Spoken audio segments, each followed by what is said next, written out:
Hi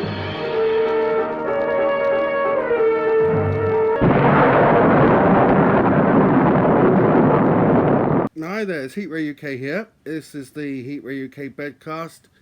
I'm here with Cotton Hell, and we're going to talk about Solo. Hello. Solo. Solo. A Star Wars story. It's a Star Wars story. Is it? Yeah. So how many Star Wars movies does that make that now, Bear? Well, the 3 original, the 3 prequels, Rogue One, Force Awakens, Last Jedi, and good old Solo. Okay. Am I correct? How many's that then?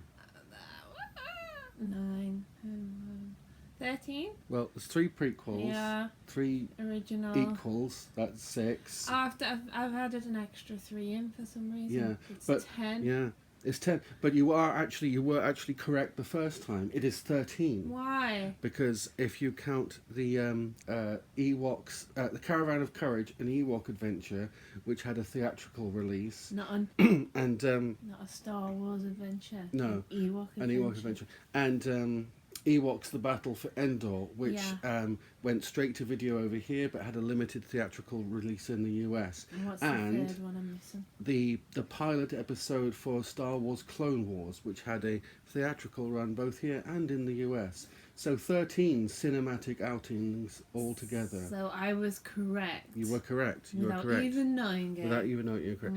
So we talked about Solo a lot yesterday. lot. So we're gonna sort of go over some of the points. So it begins on the planet Corellia, and Han, and so Han Solo and Kira.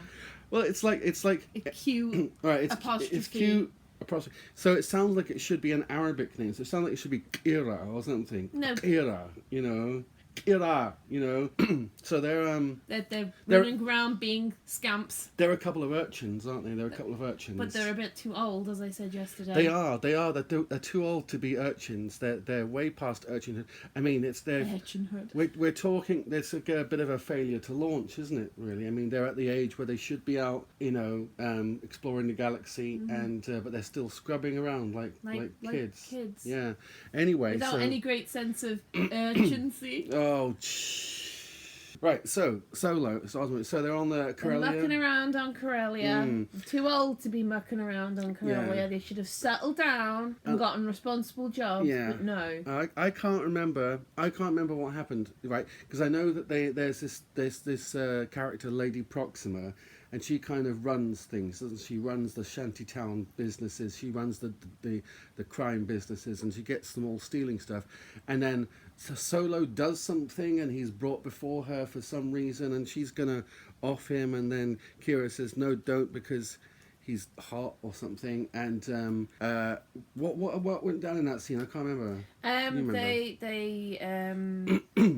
They were gonna explain that the acquisition of her materials went awry, but really they took the bounty themselves to try and buy their way out of urchinhood. The coaxium. I believe it's called the coaxium. And Proxima basically doesn't fall for it. Right. Okay. But then don't they get infiltrated by troopers or the? Well. What? Oh. No, it's taters. Yeah. That's what he thinks of Solo. Okay, so move along. So they escape. Well, they try to escape with the fuel, and then they go to the border, don't they? They don't try to escape with the fuel. I think they were trying to use the fuel as a means of ensuring their release, a bargaining chip, if you will. It's a bribe. It's a bribe. And they almost succeed, don't they? But Kira they get separated, and then sorry, excuse me. We find Han later, and he's on the planet Mimban, which I like that they reference the planet Mimban, because that's a planet that I read about in one of the first books I ever read, which was Splinter of the Mind's Eye by Alan Dean Foster. That came out. Splinter of the Mind's Eye. So they didn't go for a particularly dramatic title there. No. They were keeping it low key. Nice and low key. Anyway, it's a terrible book. But they had Planet Mimban, and I'm glad they kept it muddy. That's pretty good. And so at this point, Han decides he's gonna become a pilot Yeah. in order to go back and rescue Kira. Yeah, but he gets kicked out though, doesn't he? He gets kicked out, and he becomes infantry. Yes. And then he meets the gangsters. So who have we got? We've got the actors. We've got Woody Harrelson, Yeah. Tandy Newton. Yeah. I think Jon Favreau plays the alien dude. Rio Durant, which is an obvious reference to an 80s His name is new Rio. romantic classic. Yep. He doesn't do so much dancing on the sand. He doesn't. No. Is it just the three of them? He hates sand. He hates sand. Sand. Huh? You haven't seen Elliot's video yet, then? No, I haven't. Oh, okay. Okay. I have Elliot. I'll watch it, Elliot. I'll watch it. And I'll understand it. Oh. Okay, so there's a few misadventures, but cut long story short, the crew kind of go, yeah, all right, you can join us. Yeah. And by this time he's got It's Chewbacca the in first tow. time that he's going to get by on his roguish charm, Yeah. because they really don't want him, but Yeah. he keeps turning up. Yeah, and then they do a thing. They have to do a job for Paul Bettany, who plays the gangster Dryden Voss. I think his name. Yeah, his name is. Shouldn't we be talking about how he meets Chewie? Because that's kind of important. It is important, but I don't want to spoil it for people who haven't seen the movie because it's fun. In fact, I think that's probably about as much story coverage as we should give, because otherwise we might get into spoiler territory. I think we kind of already have to a degree. Yeah, no, I think we're okay. Okay. I think we're under the limit. Yeah. So what did you think of Solo, a Star Wars story? It exceeded my expectations, which, granted, were fairly low, as we've discussed, but for the camera, I'm not the biggest lover of Han and Chewie, so I wasn't really expecting to be emotionally invested, but I was. Okay. To a degree. I really enjoyed Tandy Newton, and I think they used her up too quickly. Spoilers. She wasn't in it for very. She gets killed. Fuck it. Come on. She's in it. Sometimes in films, people get killed. Let's just say sometimes in films people get killed. Okay. But it's so brief that it's like, what spoiler? Oh, okay. Yeah, but she's great. I really enjoyed her in Westworld as well. I can't remember why she died. What was she trying to do? Sacrifices herself to try and save the heist.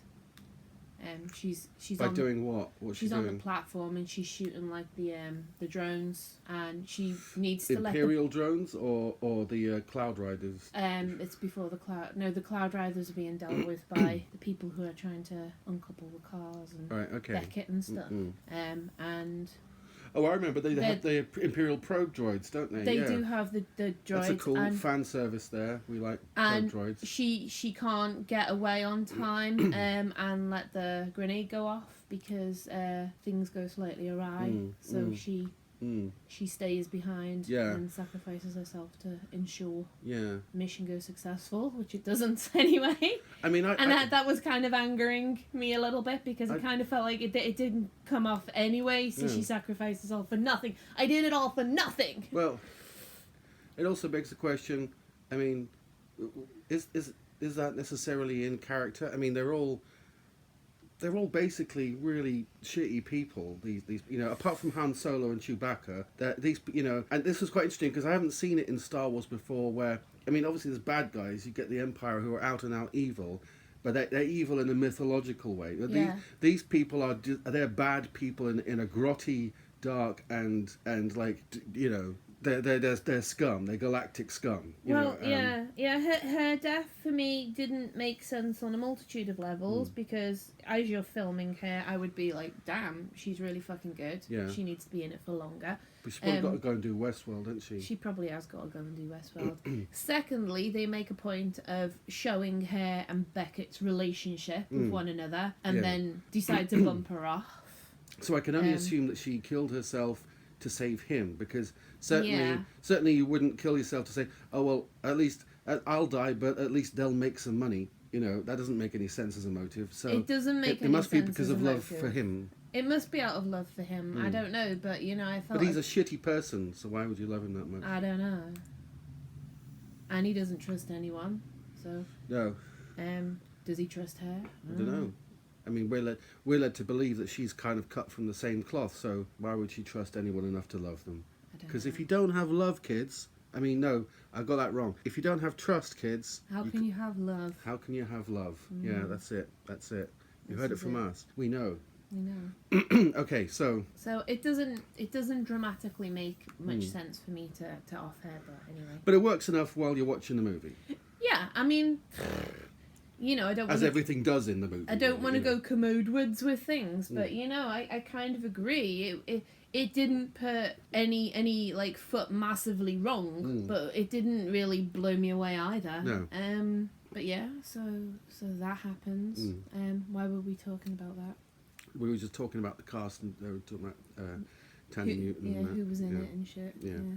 So, how would you rate the performances in general? Let's start at the top. So we'll talk about Alden Ehrenreich. Obviously, there's been a lot of controversy in the lead up to Solo about his casting. I have to say, I have to confess that early on in the development, I was very much in the kind of, very skeptical. you know, it's Anthony Ingruber or nothing, based on the sort of Age of Adeline footage and stuff. But I did do a complete U-turn on that, and I came to realise that he's, you know, bless him, I'm sure Anthony Ingruber is going to have a good career ahead of him, but currently he's not leading male material, and it was creatively the best idea to go with someone who embodies the role rather than impersonates it, I think. And I think they found that guy. I think he did a very good job. I've forgotten his name again now. Alden Ehrenreich. Alden Ehrenreich. I know, get a fucking normal name. God damn Cunt. it. Jesus. These American actors. And their fucking, names and yeah, shit. Jeez. God. Yeah, surprisingly good. I'm not sure. Do you fancy him? No. What? Come on, he's alright. He's alright. Nothing wrong with him. Mm. Doesn't blow me away. No, you're not reaching for the devices. No. Not hoping he shoots first. Oh!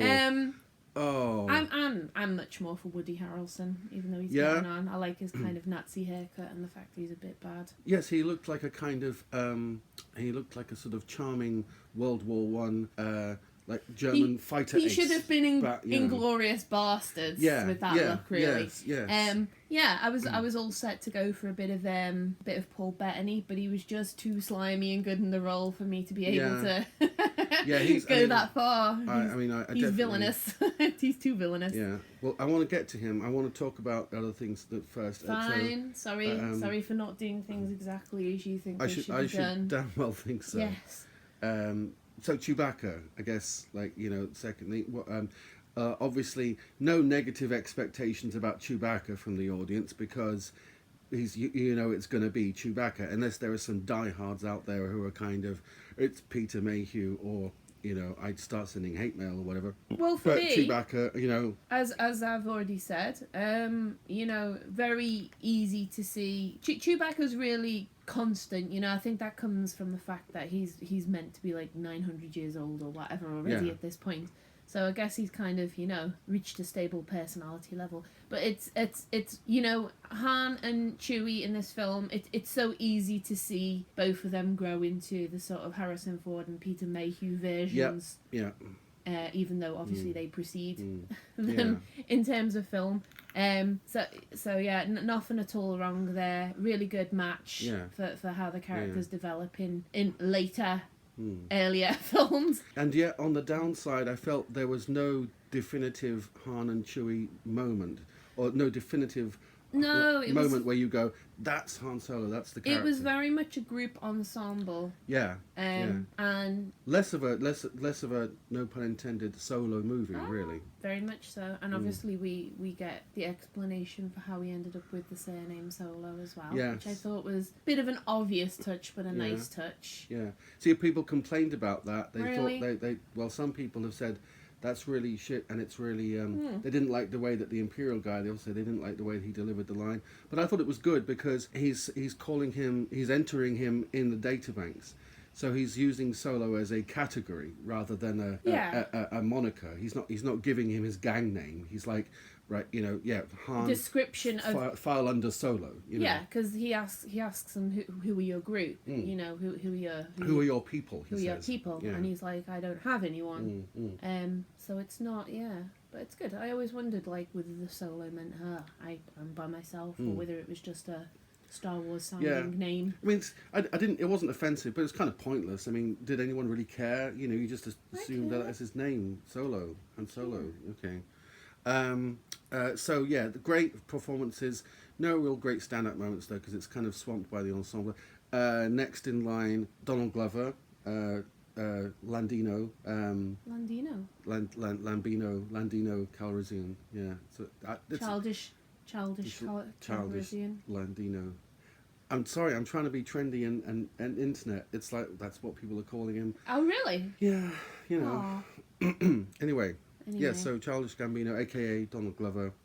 He was very good. Yeah. I think he relished it more than most. Yeah, I'd like to have seen a little bit more of this this kind of charm and swagger that was billed by the studio and by fans. You know, I didn't really see it after that. I mean, there's nothing wrong with the performance, but again, no definitive point where I kind of go, oh, that's so Lando. You know what I mean?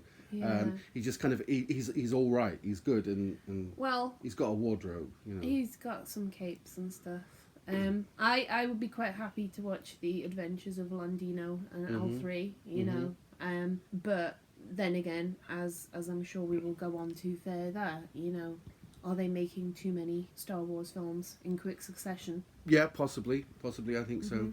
On the subject of L3, I was all set to find her quite irritating. You know, again, another sort of verbose and self-made droid in the model of K2SO. Oh yeah, definite similarities. Yeah. And so she's a political rebel. You know, the kind of character that for a lot of that I'm holding up quotes here, Star Wars fans find objectionable these days. But Do they? Yeah, well, you know, rednecks don't like girls. Can I have that on a t-shirt, please? Or something, I don't know. Really? Are a lot of rednecks Star Wars fans then? Yeah. Oh. Yeah, surprising amount. Okay. I'm surprised, you know. You're surprised at the surprising amount? I'm surprised at the amount. So, you know, she potentially is controversial, again in parentheses, controversial character. Well, she's a bit much, but I kind of like that she's a bit much. I think that's the point of the character, is that, you know. I laughed along with it, and I thought it was really fun. Yeah. She was really fun, you know. Yeah. I did like it. I thought it was going to be shit, but she was really fun. I thought the accumulation of her and Lando Calrissian's relationship was very touching. Yeah, and we a little bit perverse, yeah. You know, but he did a really good job. I don't want to go too much into that. Yeah, it was an unexpected element in the movie. You know, definitely. Okay, so on to the baddies, and well, I mean. Well, it's very difficult. There's a number of threats. There's a within number the of film, threats. But are they really baddies apart from Dryden Voss? So Paul Bettany, how's he doing for you in this?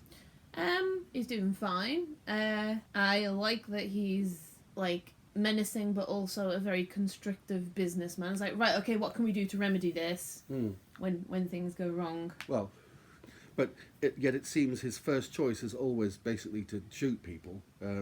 Until someone else goes, well, actually, I've got a plan. Don't shoot me, and I can do this. You know, and that seems to be his kind of I think business style. He relishes the sort of the visceral, violent side of his job. So he hopes, I guess, that it will end in that. Yeah, but we could safely describe him as a psychopath. I reckon we could. Yes. Yes. Of quite a disturbing sort, I would say. You know, for a Star Wars movie, it's quite a disturbing sort of character. It is. For kids, I'd be really scared if I was a kid. I'd like to have known a bit more about how he ended up like that. You know, it's great that Paul Bettany just comes along and does the job, but you know, how was he always like this? Did something happen to him in the same way that something happens to Kira? You know, did he have a predecessor that he learnt from? Sorry. That's okay. Yeah. Or did he always just have a knack for this and is self-made? I don't know. So they bump into Kira again, obviously in the narrative, because she's like one of the front stars, Emilia Clarke, and she's got some mystery surrounding her as well, hasn't she? Which is good, yeah. It could be expected from a Star Wars film for them to have to get her to regurgitate what she went through to end up as she is at some point in the movie. But I think it's kind of dark and sinister that they don't. You know, I think it adds more depth to the character. Yeah. Emilia Clarke does a surprisingly good job. She's come on a lot. You know what? Yeah, she's great. She's great in the movie. And yeah, absolutely nothing wrong with Emilia Clarke. She does some really good acting towards the end of the film. Some just like face acting to the camera. Yeah. Which is great, you know. I've often thought to myself, God, why is she so popular? You know, she's not great. She's got a very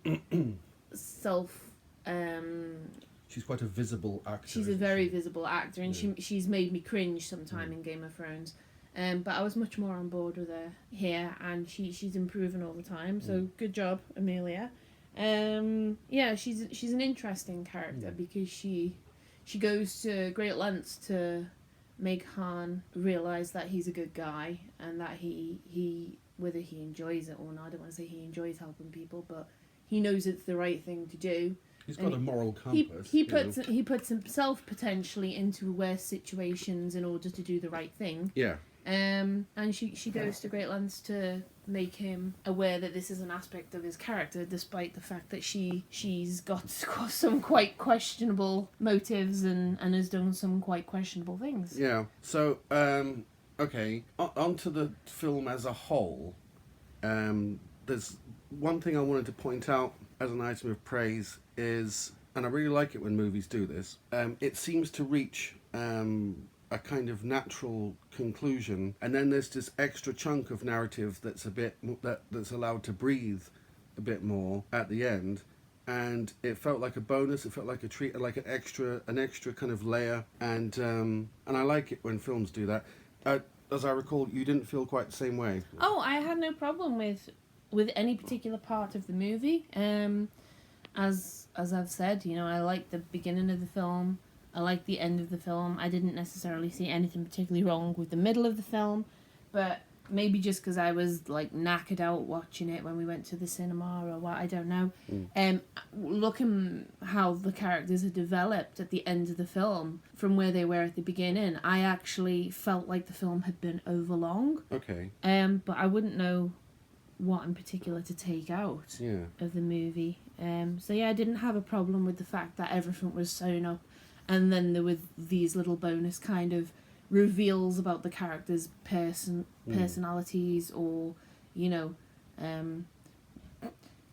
cameos from other Star Wars villains, spoilers, not to say anything, that kind of thing.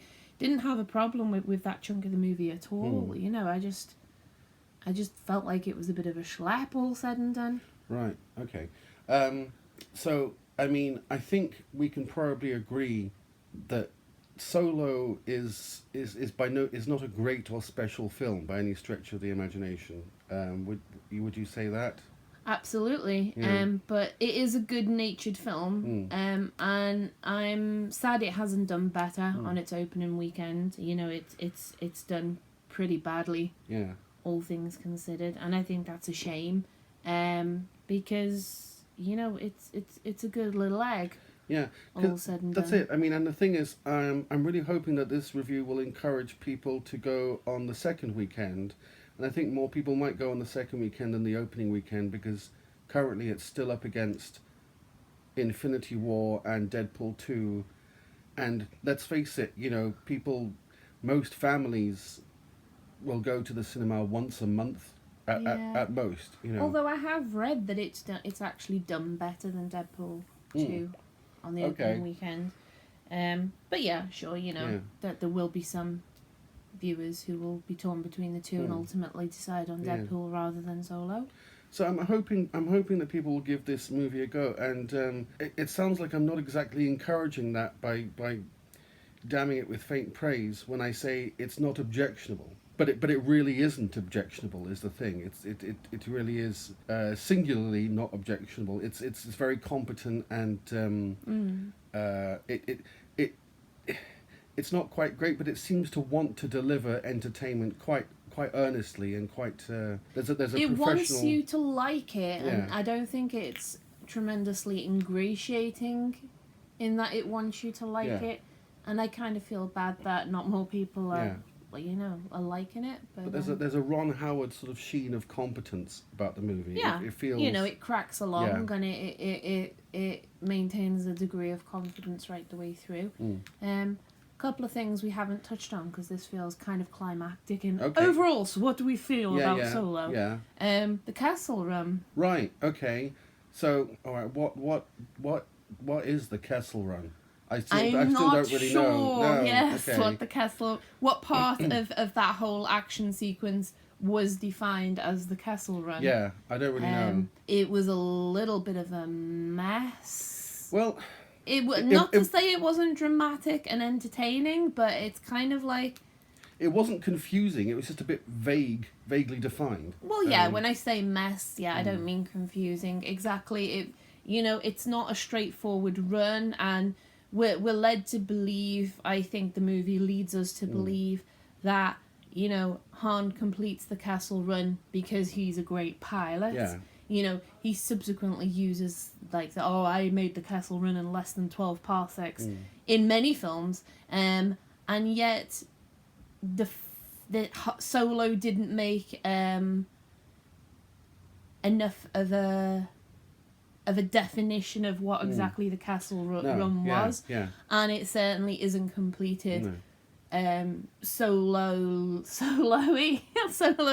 Meh. It isn't completed just down to the fact that Han is a good pilot. Yeah. It is, like the entire film, an ensemble effort. Yeah. But yeah, it's a bit kind of difficult to tell what part of that entire scene is in itself the castle run that was completed in less than 12 parsecs.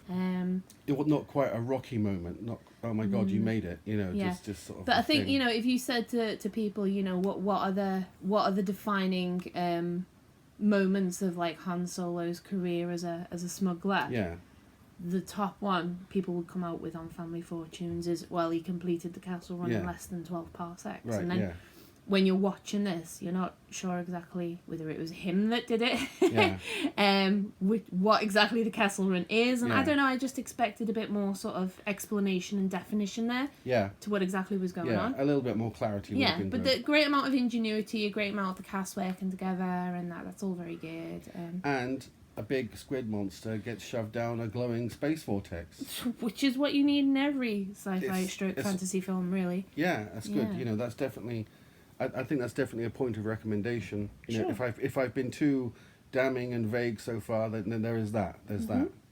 Another thing that's important for me is how Han's relationship with Kira, or Kira, as you like to call her, goes on to define his other, maybe most meaningful relationship with a woman. Yes, indeed. In regards to Leia. Indeed, you can see why bouncing off one might afford great attraction to the other. Indeed.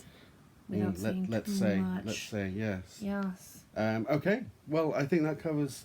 Are we done? Yeah, we're done. All right. Got any jokes or anything? No. Okay.